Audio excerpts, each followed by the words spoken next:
Welcome to On the Edge with April Mahoney Brains. Here, this is the spot where the conversation is pointed, the guests are sharp, and the responses are never dull. Welcome home, Brains. There's only one requirement to hang out on the edge, is that you open your big brain and close your small mind. Did you bring your thinking caps?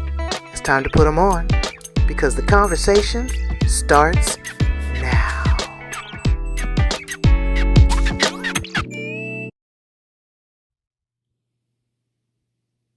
Hi, Brains. How are you? I'm about to introduce you to one amazing military veteran. She is a retired Air Force officer that went through hell. I mean, literally.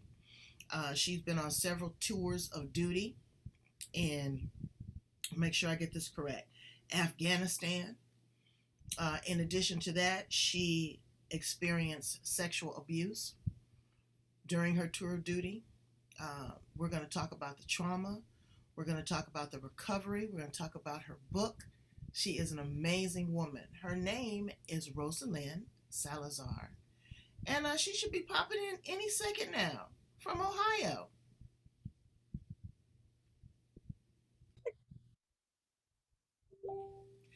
Brains, I told you she was on her way, and there she is. Roseline Salazar from Ohio. Here on the edge with me, Brains, and you. I gave you a little introduction to who this woman is. She is truly a hero, from the Air Force. We're a Navy family here, but we respect the Air Force. I hear you got to be super smart to get in the Air Force, too. You got to be a little smarter than the average bear. They don't just take anybody. I was lucky then. No, you are totally prepared. So thank you so much for joining me and my brains here on the edge. This is a subject that doesn't get talked about a lot, and I really want to bring a heightened sense of awareness to my brains and the community at large for all the women around the world that serve in the military. It used to be where you were just making the supplies or making the uniforms or making the bullets or the bombs, but now you are down in the trenches, and I thank you, because I probably couldn't make it through boot camp. But it's a lot. So I want to talk a little bit about your want and desires to even join the military, and where did that come from, Roseline? I have two older brothers who were in the Army National Guard. When I was 4 years old, I saw them in their uniform and they inspired me to join the military. So at 4 years old, I knew I wanted to join. Wow. It was different back then. So tell me a little bit about your experience in boot camp. Well, boot camp wasn't as hard for me. And I say that because my father took all of us kids to work with him at his shop at a very young age.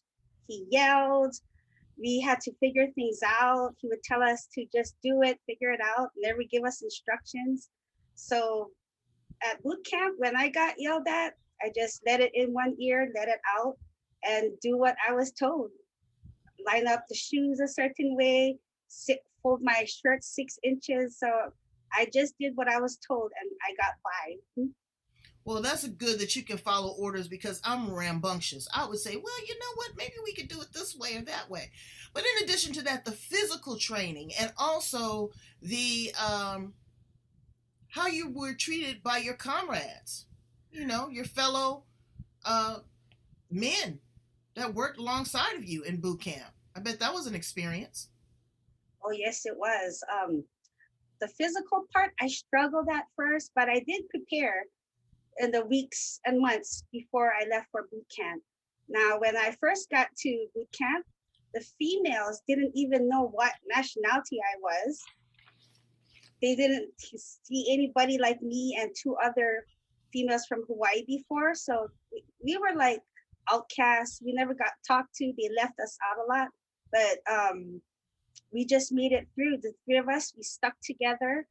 Um, Even if they left us out, we followed. In fact, we led. We went in front of the group. Um, and then when in the real Air Force, when I actually got to my first station, It was not what I thought it would be. Again, it's man's world. Back at back in the day, um, if we didn't do what we were told, we'd get written up. As far as I'm concerned, for me, I did my best because I just followed orders. My first job was packing boxes in the transportation department and then building crates. And some of the guys, some of the males were kind of, I shouldn't say jealous, but they were kind of jealous because I got to build crates and it's like I went ahead of them. But then again, I did that with my dad. So it was a little different and When you say build crates, crates to store equipment, ammunition, oh, ammunition crates. Oh, okay. and ammunition. Yes, I had to Oh follow boy. a technical order, air gun, goggles. It was fun. All right. So now you are in this male dominated world. You're trying to find your way as a woman of color. You're even trying to find your way to fit in among other female colleagues. That, again, Brains, I want you to understand that women have isms too, okay? Sexism, racism, classism, all of that. But as a woman in this space, you're trying to make a way for yourself. You're trying to thrive because this is what was embedded in you from your father and looking at your brothers as an example. So now you're called to go into combat. Tell us a little bit about that. Well, my first deployment was when I was still enlisted. I'm a prior enlisted officer. That was to Saudi Arabia. That was not as bad, but again, the racists, like, they didn't know what I was. So again, no one talked to me. Then they warmed up. And then I decided to go to be an officer. And that's when I feel my career went downhill because it became all politics. Um, Now I'm a leader manager. And again, it's a man's world. So the women have to prove themselves 10 times, at least 10 times more. And when a woman makes one mistake, it's like they got you. They're always, like for me, they always had eyes on me.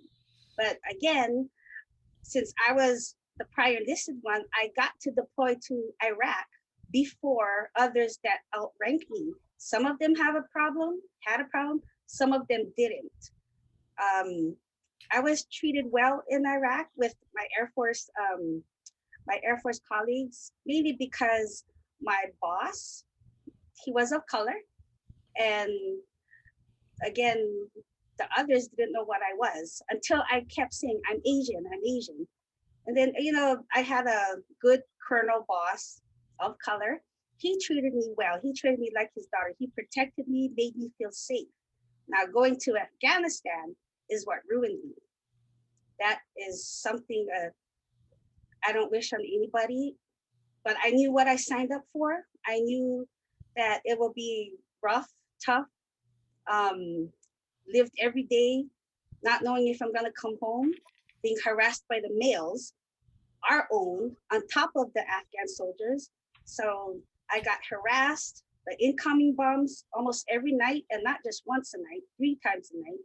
I was stationed in the east part of Afghanistan, 30 miles from the Pakistan border. So that was dangerous. And it really ruined me. Well, it should. I'm gonna dial back to Afghanistan because we have now, under this new leadership, number 46.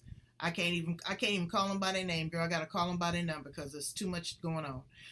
But number 46 has decided to pull all of our military men and women after 20 years out of Afghanistan. I'm going to get your opinion on that in just a minute. But tell me some of the things and some of the trauma that you experienced, um, outside of the nightly bombs that went on. Okay. I was a supply officer, but also mentor for the Afghan army. We went out the gate. We went out the wire like 3, 4 times, 5 times a week. And it was very dangerous. We couldn't sleep at night because we didn't know when our next incoming rocket or mortar would be. Going out the wire is the first time I went, I just like, wow, this is nothing like America. Um, when I first got there, two two really young army soldiers. They died from a roadside bombing, and they were just 2 weeks out of 2 weeks on their way home. And one of them was having a child, like when he get there. So that was pretty sad. 2 weeks. They were transporting their equipment back to where it would be flown out. And 2 weeks out, they died, passed away. And we had more deaths after that. We one time when we went downtown coast to pick up supplies, there was just a lot of Afghan people, and the vehicle I was in, a 5 ton to transport our supplies, we didn't have combat locks. And looking down on the bottom, we can see the street. So that just wasn't safe. And the Afghan people started climbing onto the truck, onto our vehicle, the 5 ton, and I had to hold the door shut. And there, the turret where the gunner was, it wasn't easy to turn. And that vehicle was just banned from going out the wire after I left. But it was just When you say go outside the wire, you mean outside of the wire gate? I'm sorry, it's convoys, going on convoys. Okay. To a supply run, battlefield circulation, meaning going to different parts of the province to meet with Afghan leaders. So Okay. we went out for a few different reasons. So you met with allies. You met with people that were supporting U.S. troops, be it with intel or language or supplies or contacts or information. So you would go out in town and you'd meet with them. But everyone in Afghanistan is not down with America and American troops being there. So there was a lot of opposition. You didn't know who to trust, who not to trust. And all of these people, with these suicide bombers, ain't nowhere in the world I don't care. If God wants me, he's going to say, April, it's your turn. I'm not going to strap a bomb on me. But again, it's a mindset, it's a culture, it's a sacrifice. A lot of times in these cultures, they believe that it is an honor to die for Allah or for your cause, and that you will ascend to heaven. Well, you'll ascend to heaven in bits and bytes because your butt is going to get blown up. You experience some trauma, some intimate trauma, and I want to speak to that and share as much as you want or you don't want about that. But I want people to understand that she is still a woman, and men are going to take advantage of that. They're going to try to manipulate you. They're going to try to control you. They're going to try to hurt you. They're going to try to disrespect you. They're going to try to break you down. Now, was this subjected, as far as your colleagues in the military, or were these outside people from the Afghan culture or region? It was one of our own. It was my army boss. He liked me. He liked me, and I didn't like him back. The first month or two was okay, and then he said we have to work close together because we got to work hand in hand, real close together, because if something happened to me, you have to pick up the slack and so on. But at the same time, he was telling others like, oh, Rosie is so stupid that I have to hold her hand, to give them a reason why he wants to be close to me, like touching me or even holding my hand, my arm. What really hurt me was when he told other men, oh, he got first dibs. That when that came back to me, I was so hurt. And he would isolate me. He'd take me for the table, when we eat dinner or lunch, table for two, where it's just two seats. And one of my own Air Force colleagues who I trained with, he asked to sit with us, and my boss told him, no, we're talking business. And that's when I knew, oh my gosh, I'm in trouble. But when I cried to leadership, when I actually told leadership, they swept it under the rug as usual. And then he started telling other people, anything can happen in the dark, because our base was a blackout base. We had to use colored flashlights, tiny colored flashlights. And the reason for blackout base is to not let the Taliban know where we're located, although they knew anyway. So I was isolated. No one talked to me, and I wasn't allowed to talk to anyone. When when we had new Air Force personnel, I would talk to a guy from my own base, and later on, I'd get the eye, and he would come straight to our table, our lunch table, and give me that, look of death. And everyone on the table, Air Force, was like, "What is his problem?" And he would pull me aside and say, "I don't want to see you talking to him again." And I was so embarrassed, humiliated. I went back to my bee hut and cried. And all of a sudden, no one wants to talk to me. So he talked to them. So it was one of our own. And then when I started retaliating, not listening to him, doing what I want, because hey, I'm a female officer too. I'm a boss. Physical strength. Tried to use his rank and physical strength because he got promoted. He and I were captains. He got promoted to major, and physical strength. I got shoved in the corner once, and then he told me, "Oh, I'm going to teach you women's self-defense." Punched the crap out of me, but then I used it back against him, and then he claimed that he has a concussion from me, female who was way smaller than him. But that's when I just couldn't trust anyone, because if they stop talking to me, who can I trust? So I Can't went. trust anybody. I mean, you felt like you couldn't trust anybody, and that's a lot that I hear women talk about in the military. And what we're not doing, or what we're not hearing about, is the support for the post-traumatic stress disorder that women feel. It's a different set of circumstances. You can't give me the same thing that you give a man. I'm a woman. I've got different emotions. I've got a child at home. I'm trying to be a spouse. I'm trying to be a good soldier. I'm wearing too many hats. I'm juggling different things, and our emotions are different. Now, men, you can say it's soft. You can say whatever you want, but we're not soft, because we give birth, and you don't do that. Okay? And so what you have to do is we have to acculturate and assimilate. And you are a woman of Asian descent, which has a much more softer demure. It's just your tone. It's just, or from my experience, what I've experienced is that you will shut down and be quiet before you will really speak up. So you come through all of this. Now, you weren't just in Afghanistan. Where else were you? I've been to Iraq prior, and Saudi Arabia. Those two were not nearly as bad. Like Saudi Arabia I felt safe. We were in hardened facilities. Iraq, I stopped counting my incoming rockets at 146, but we got more than that. And Afghanistan was just constant, just the living conditions. And so, you saw body dismemberment, you saw people that died, you saw people that, again, like you said, were on their way home to be back with their families within days, and their whole life was despondent. You also see the anxiety on these people's face. You also see the pain. You also see the fear.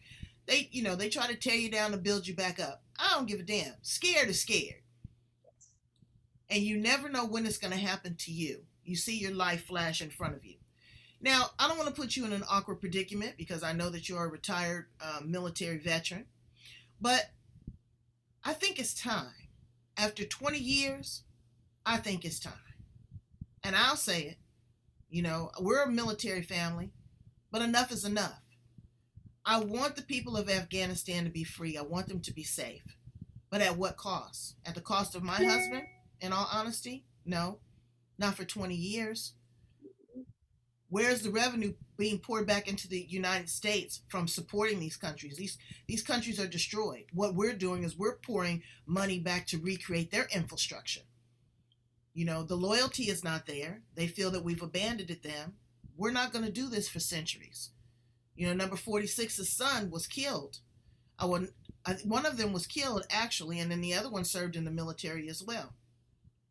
It's a lot going on. When are we going to shut that off? When are we going to stop that faucet from dripping? We can't do it forever. And so we had no alternative, no choice.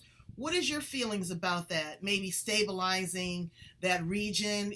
What are your thoughts that you can share?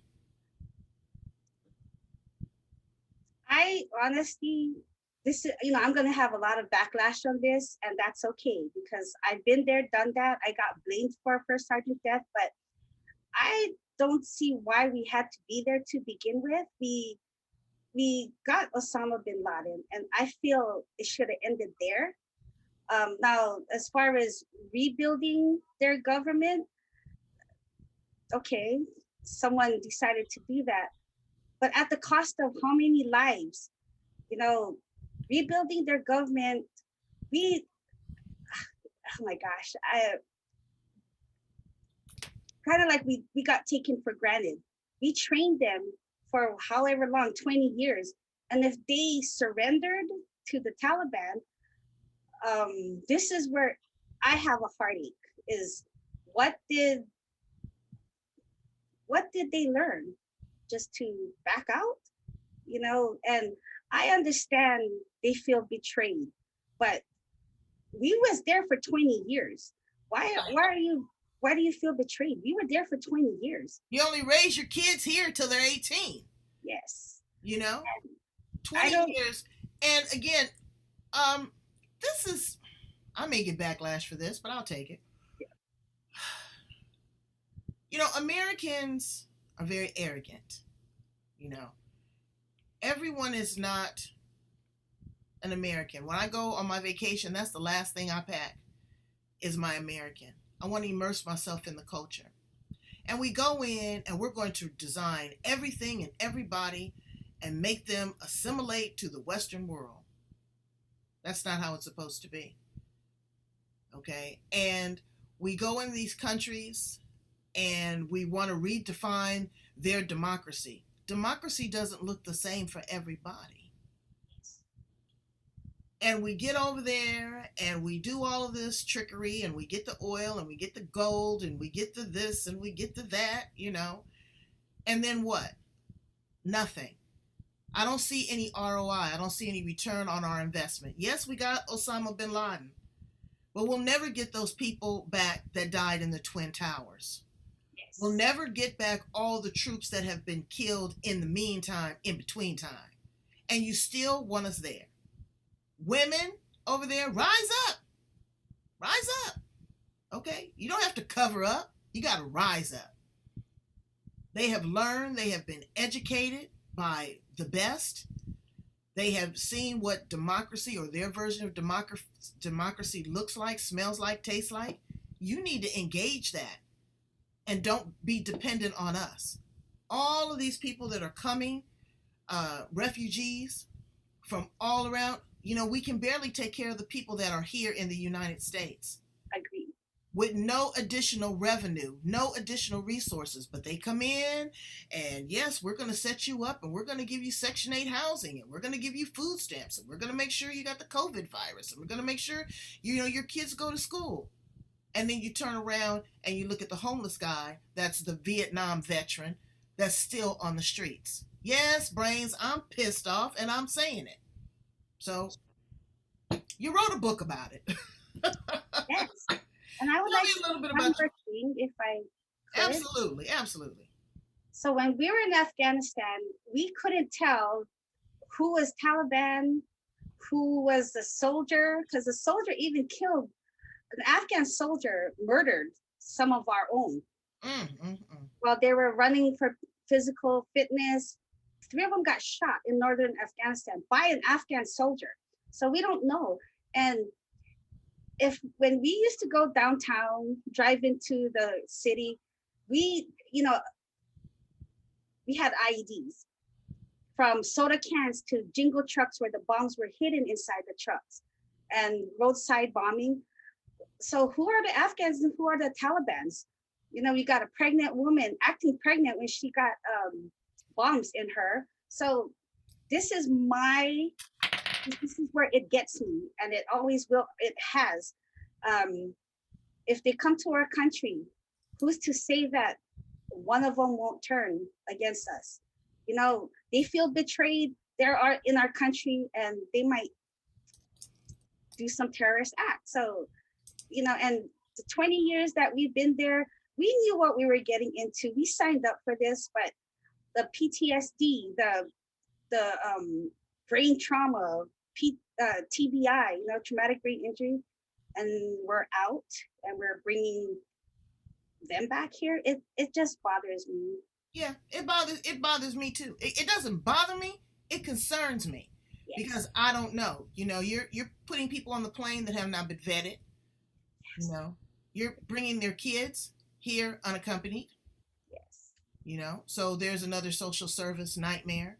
There's a lot of human trafficking that's going on because of the chaos. It's easy to shift somebody somewhere else because their parents have no idea of who they are. Women are coming. They're not educated. They can't drive. They don't work. They don't have childcare. You know, there's different cultural norms. So it's a lot going on, Brains. I want you to be aware of that, okay? In case you weren't, I'm giving you the information right now. Again, I support all women and all people around the world. But when it comes to a social sacrifice for 20 years, I got reservations. So let's move forward. You've written a book. You've written a book to help people that have retired from the military regain their life. Tell me a little bit about the book. Let me see it. Put it over a little bit to yep, and pull it up a little bit more so we can see the whole cover. Oh, there we go. Yep, it says it blocked out. Making a smooth transition after the military. I can't see it about military career. Okay, making a smooth transition after the military. I can't see the last part. Where it creates. Create yourself a wonderful civilian life. Create yourself a wonderful civilian life. Okay. Well, that's interesting because my son is about to make the transition right now. He's been in 26 years, and so he's going to put in his paperwork to retire from the Navy, and he is a basket case. He just, and I was talking to my husband who did 20 years. I said, we have to teach him how to talk civilian language. Everything is not acronyms. We have to teach him how to dress because he's wore a uniform this entire time. So he's not known what to do. And again, when you make that transition, you don't necessarily you take your military discipline, but you don't take your military mindset because then you become combative. You are not there to be the boss. You just left being the boss. You are now an individual contributor to society. How do you recommend that military people leaving the military make that transition as smooth as possible because it is a challenge? What I did, and I do recommend this to a lot of transitioning military personnel, is seek therapy. At first, I thought therapy was a joke, but I decided to go just to check the box, say I did it, I tried it, but it actually helped. My therapist, she's wonderful. Although she never deployed, she's worked with so many that she actually helped me move on and talk about it. So I wrote this book because even though I had therapy, I got 10 years, 11 years of therapy.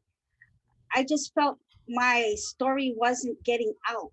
I was getting better, but I needed the world to know what females go through.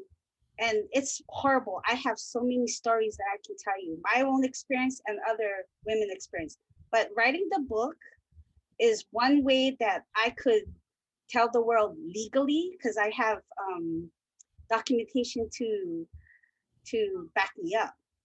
But therapy, because our mental health, anybody, any military personnel, whether deployed or not, they come out with some kind of mental health issue, like anyone else, but this is military related.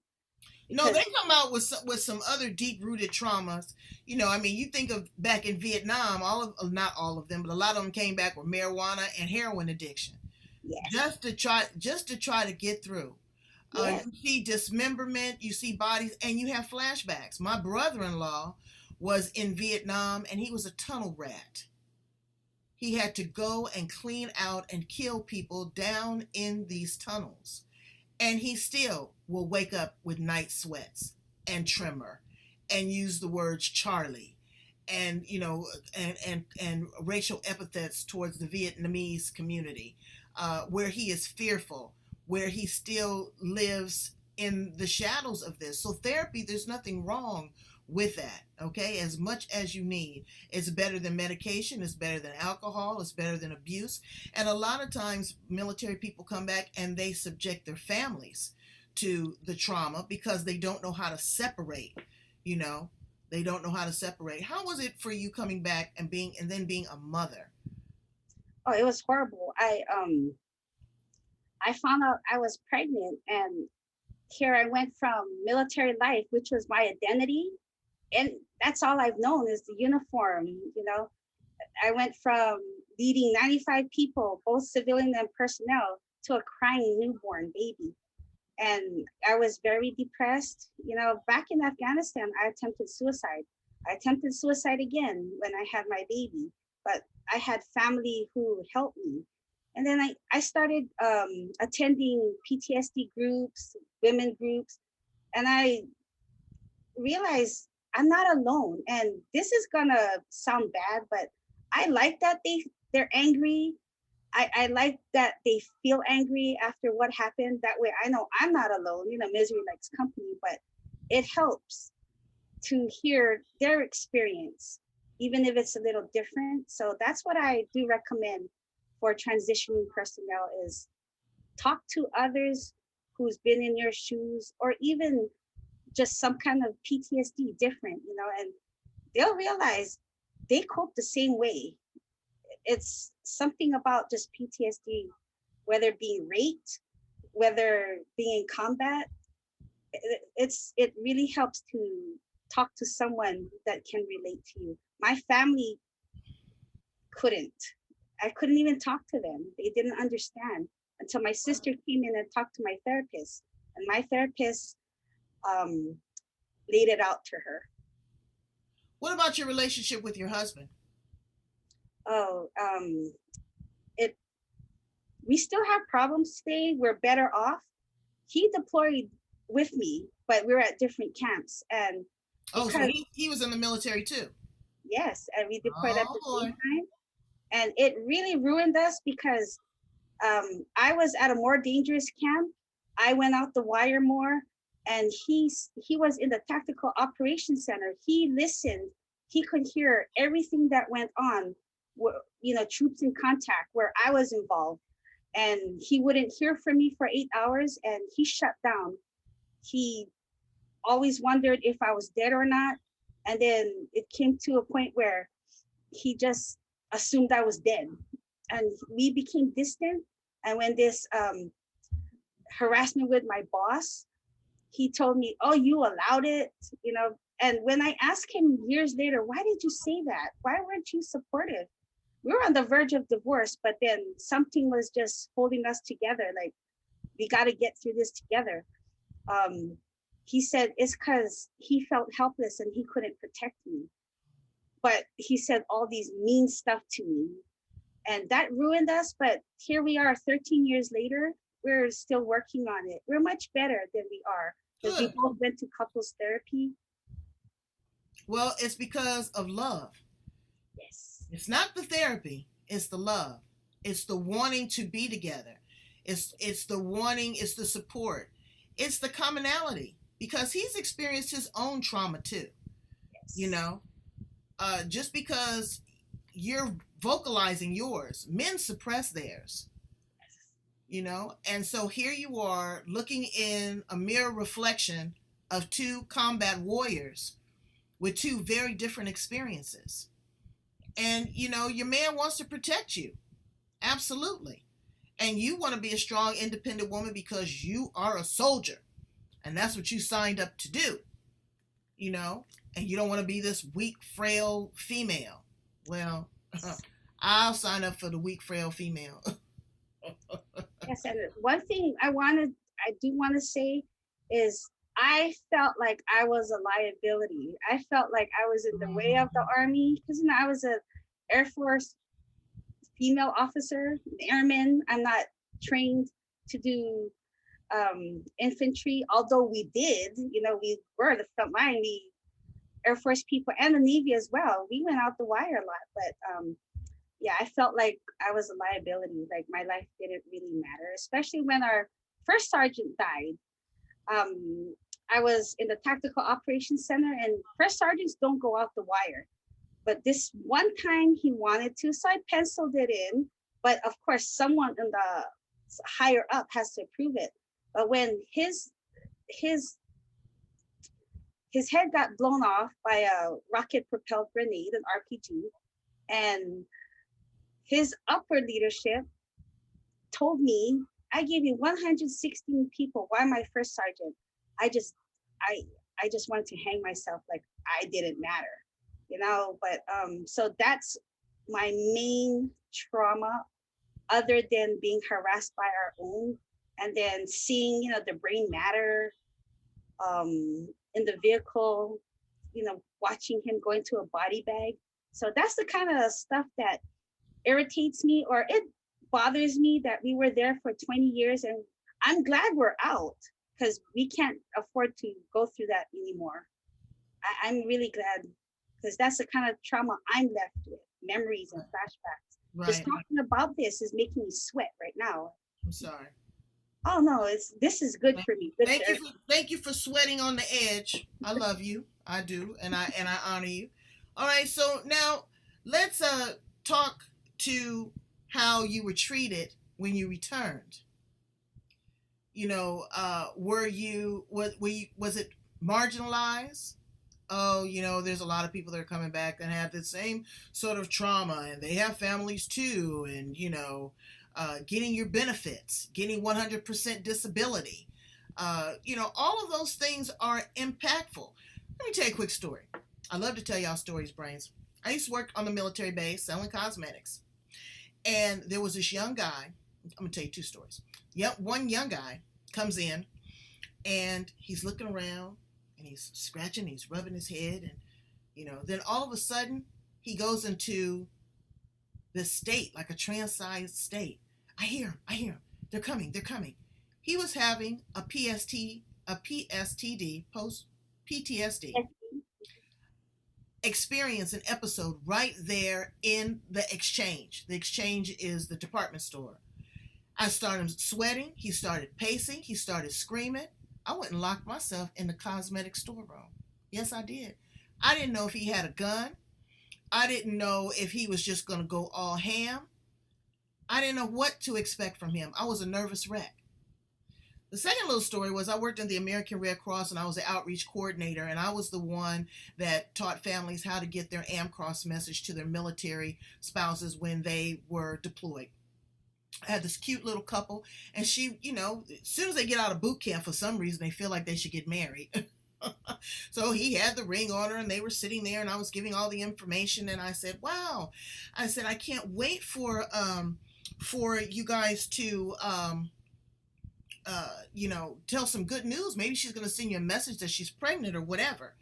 And so they weren't all that excited. Well, about 8 weeks later, I see him come in with 2 missing limbs. I was devastated. I was devastated. All I could do was hold my head in shame, because they came into that same exchange where that other young man had been, where all of the military recruits right here at MCRD in San Diego go through boot camp. And I was beside myself. I really was. I was. So tell us a little bit about the book and what's inside the pages of your book. I gave a background of myself, my upbringing, what motivated me. So that's like chapter 1 is my background, a little bit about myself. Chapter 2 is my experiences, well, in the military, how I got yelled at when I was brand new, up until my deployment to Afghanistan. And then the next chapter, I talked about what I did to recover. So I prayed. I have a chapter on praying. I have a chapter on baby steps, on mindfulness, breathing, all these coping techniques. Mm-hmm. And then a chapter on keeping up with your therapy, and another chapter on obstacles and setbacks, because it's like a upward spiral. We think we're getting better, and then we have flashbacks. And like one of my flashbacks was I was just driving on the road and I saw soda can, and I freaked out, ran up on the curb and turned to the nearest parking lot, and I was sweating. And my husband's like, "What just happened?" I said, and he goes, "Oh, I got it. I got it." So like that. So I put all those, my experiences. So I'd like to, if I could interject, I wrote a poem on behalf of the men and women of the military, and I'd like to read it. Is that okay? Oh, yes.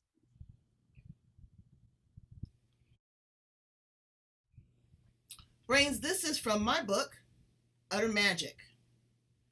You can purchase your copy directly from me. Just leave me a DM message, and I'll get you a copy of Utter Magic.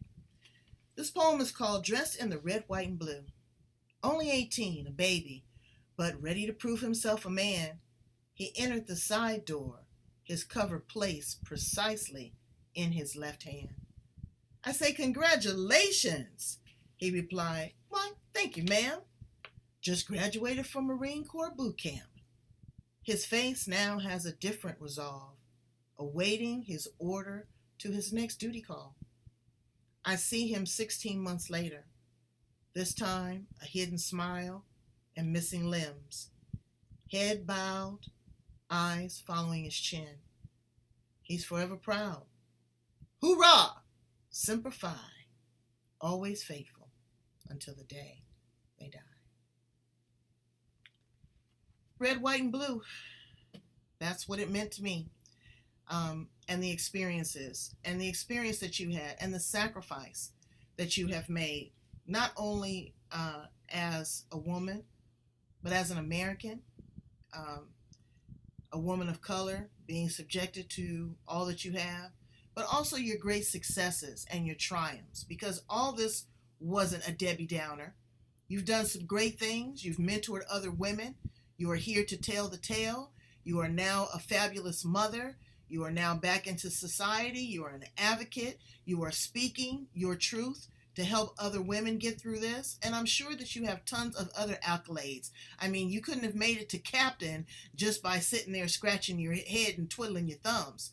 You had to really be a woman of influence and impact.